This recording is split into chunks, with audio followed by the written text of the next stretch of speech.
and we'll see whether or not they can do that. The first is Lisa Fertig. Lisa has been an artist for many years. She's a full-time artist. She teaches at White Bear Center for the Arts and Hopkins Center. She's been going to art fairs and selling at art fairs for about 10 years. And the other is Marie Hammond, who has taught drawing and painting and has had many single-person shows throughout the area. And most importantly is, I know them because they are fellow artists in Studio 321 at the Northrop King Building, which I am also a member of. So that's another reason I get the honor of introducing co-artists. Well, we're just going to have fun tonight. There's no way we could prepare for this, so we're just going to have fun and see what happens. Louder. Oh, we have several paintings up here. Some we are going to try to avoid, and others we are Attempt to do something with. Yes, yes. I have one thing. My husband pointed out something to me. He was a professor at the university, and he said, you know, you keep saying about critiquing paintings.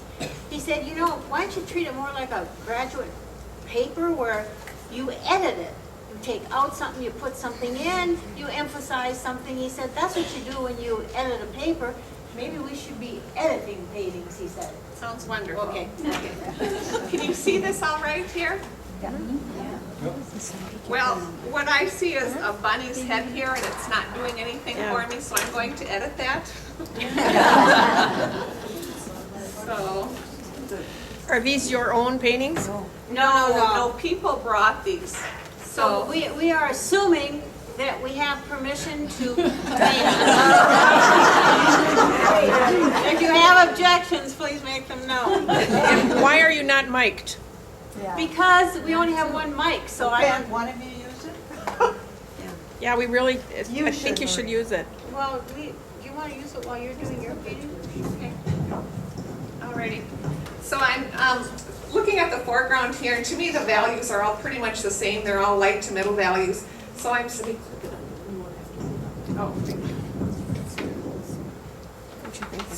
going to go in here with some dark values here and start, and I don't like this straight horizontal line coming across the foreground here.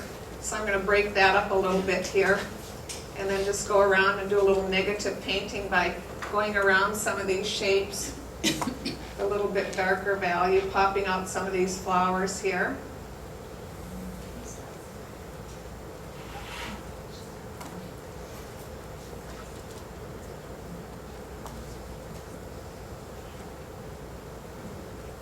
And then the value's all pretty much the same in here too.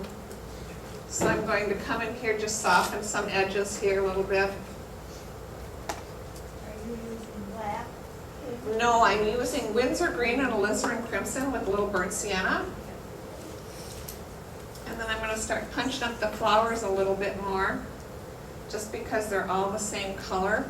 And I think it will be a little bit more interesting. I'm just adding some gamboge here to some of these. There also, I still see quite a horizontal line coming across here.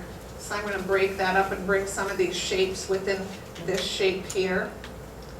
That rabbit's head is still peeping its way through here, so we got to get rid of that rabbit. The reason I'm thinking of getting rid of the rabbit, because I don't think it adds anything to the composition. I'm going to come in here and darken a couple of these flowers here too. Once again, just add a little bit more contrast. I don't feel there's enough contrast there. Watching the shapes here as I go. And just softening some of the edges from one value to the next value here.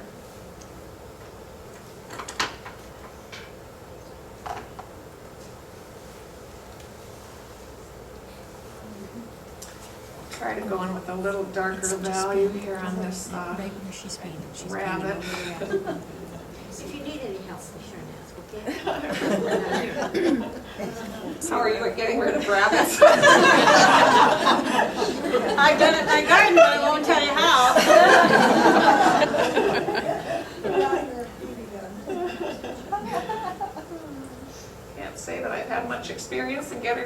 chance. But, Growing up with 9 brothers, that was a good shot. there we go. Starting to disappear a little bit. Thank you. Softening that, just pumping. Lisa and I work together very often, and we do critique each other's work. Sometimes we can be rather blunt, and like I said in the newsletter, we have suggested burning them a few times. And so we usually help. We usually help things, though, don't we? Oh, yes, definitely, definitely. Improve some here. Just taking a credit card, bringing up some grasses here to break up the foreground here a little bit. I still am not real happy with this line here, so I'm just going to come in here and add a little bit more contrast here. Bring this rock down here further, push some back.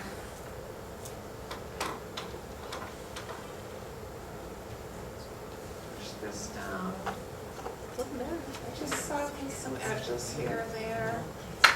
Take the old credit card, pull out some lights.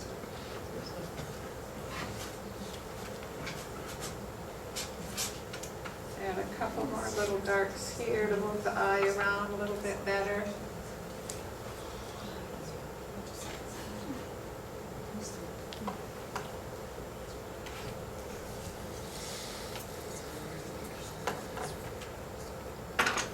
Well, what do you think? Yeah. Good.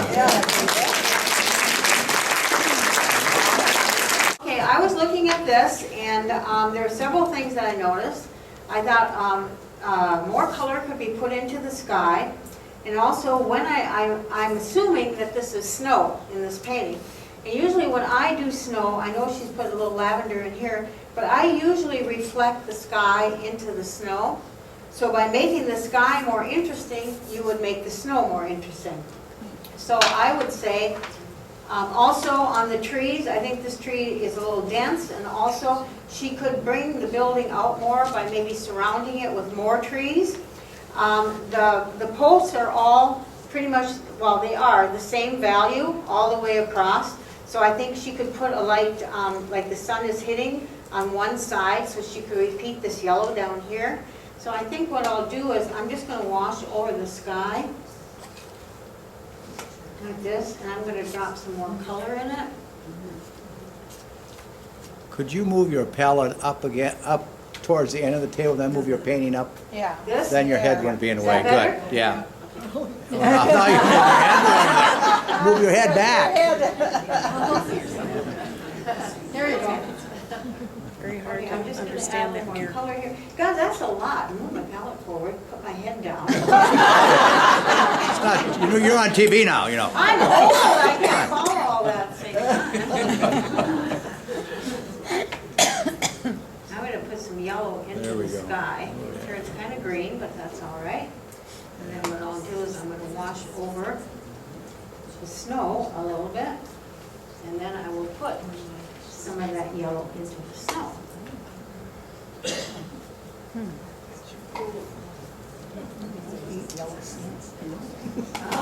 Excellent job, What? excellent job. Oh, we have to be careful of yellow. Very nice. You have to be careful of what? Yellow snow. Don't eat yellow snow. Oh, yeah. That's what the daughter did. Right. I don't know if I can scrub out inside on those, Looks fun. on those posts, but I would like to just, just change the value a little bit. And maybe even change the shape on some of them so they aren't all the same. I'm just going to take them down.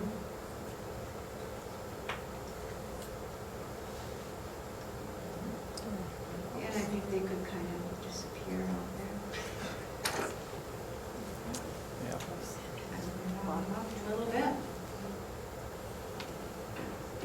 This is just a Napoleon rose. At this point.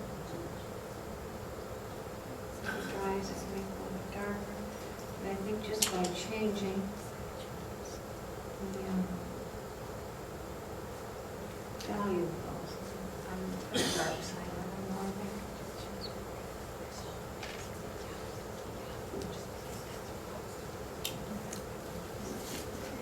don't think that, I don't think posts have to be all brown. I don't think trees have to be all brown. Go into this and first I want to see what it's color in this. This part, it's kind of, I think it could use a little bit of color. Make it stand out a little more.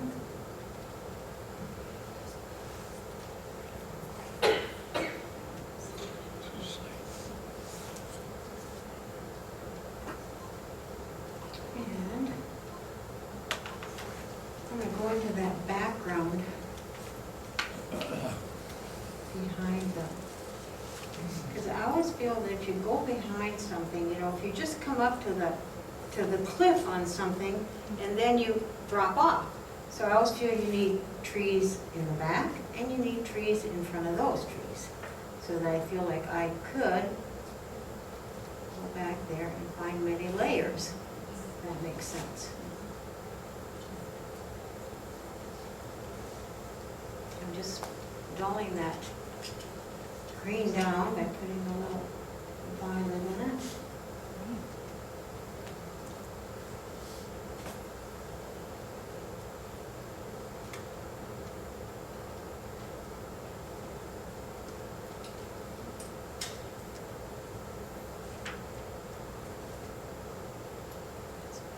I like the way the yellow pokes through. There.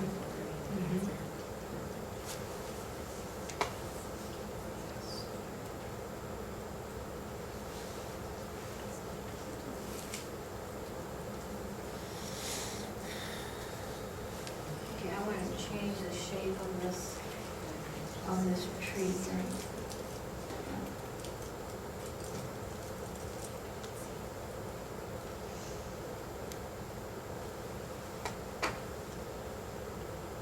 I'm just working with green and purple, actually.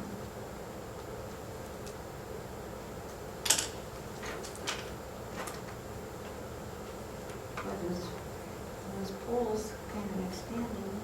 They're growing. You need to move your head back. Oh, I'm sorry. The painting's so small that I keep trying to bend over it.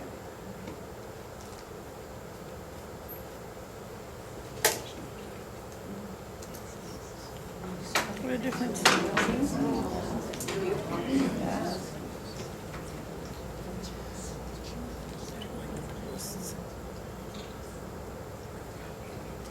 have to wait for them to dry.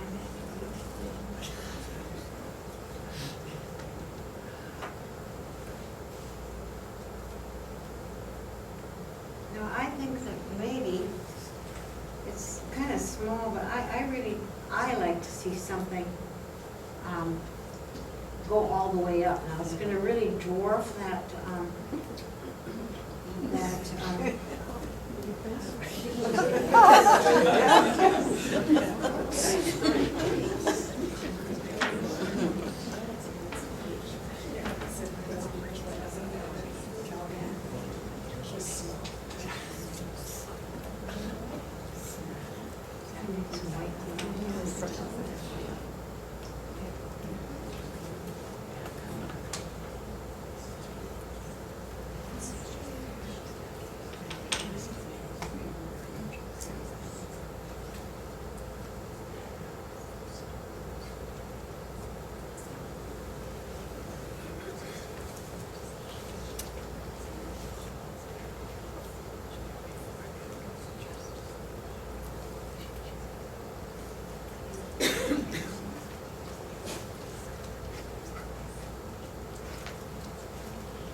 saying the other day, and it kind of struck me about paintings sometimes, because you know, we get into something and we keep reworking it and reworking it. And it's about a little boy that was out in the barnyard, and he was shoveling this pile of manure.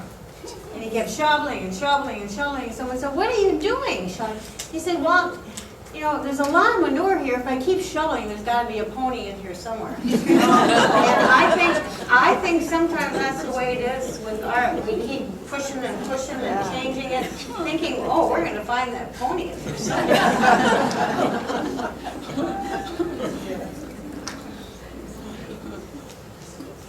I think it would benefit us all if we painted less and thought a little bit more about what we're painting.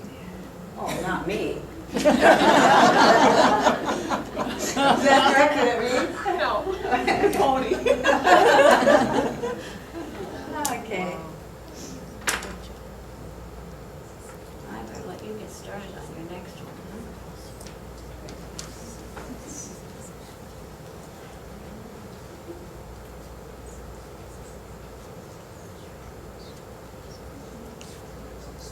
Can I ask you something? Sure. We got the fence, What? we have the fence, Yeah? we have the barn, Yeah. but we don't have them connected. No, I know we don't. So how are you gonna do that? No. I think Shadow will probably do it.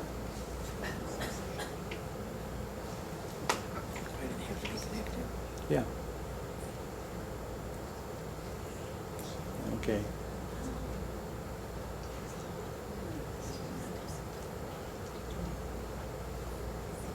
Wow.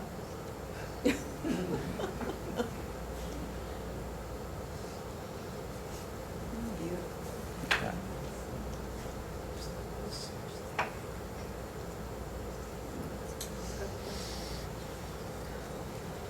Okay? Okay. You can take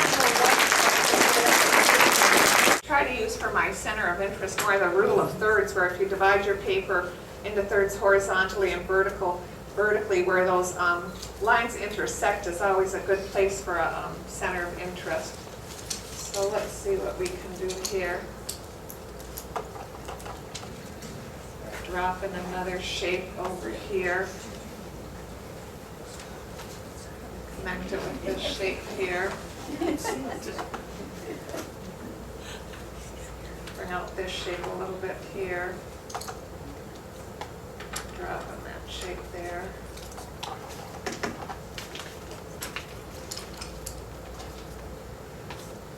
You're using my brush, sweetie. I'm sorry. It's okay.